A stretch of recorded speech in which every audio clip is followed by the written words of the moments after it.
coffret Tamanako est un coffret qui représente tout à fait l'ADN de la maison du chocolat, puisque nous sommes sur un coffret qui est composé de ganache nature, donc qui est réalisé à partir de cacao qui sont les plus fins et les plus rares qu'on puisse trouver sur les plantations aujourd'hui.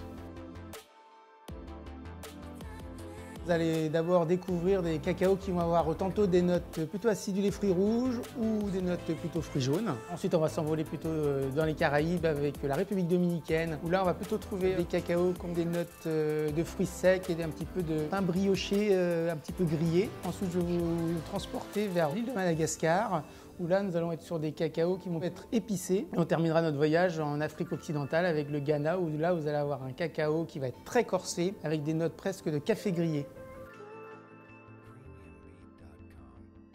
C'est pas du tout le propos. La particularité de ce coffret, donc avec que des chocolats noirs, c'est vraiment de vous faire découvrir toutes les richesses des terroirs. Et je pense que l'exercice sera tout aussi intéressant sur un coffret avec uniquement des chocolats au lait. Mon dernier voyage en plantation, c'était en République dominicaine où j'ai trouvé ce cacao extraordinaire avec ses notes de fruits secs et des notes un petit peu de pain grillé, brioché, donc que vous retrouvez dans ce coffret de Tamanako. Et je m'envole prochainement au Brésil pour mettre au point donc un prochain chocolat qui aura une note plutôt épicée.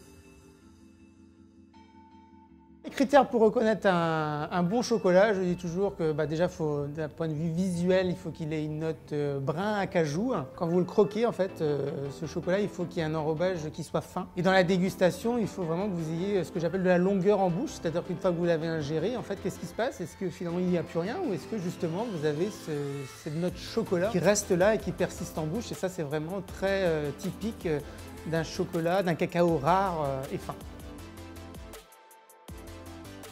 Tout d'abord, vous allez donc croquer grossièrement cette ganache. Vous allez avoir une première sensation qu'on va appeler le début de bouche. Ensuite, vous allez le laisser fondre entre votre langue et votre palais. Vous allez avoir une deuxième sensation, ce qu'on va appeler le milieu de bouche. Une fois que vous l'aurez ingéré, vous allez avoir ce qu'on appelle la longueur en bouche. Et ça, c'est vraiment caractéristique des cacaos qui sont fins et rares et qui sont vraiment utilisés à la maison du chocolat.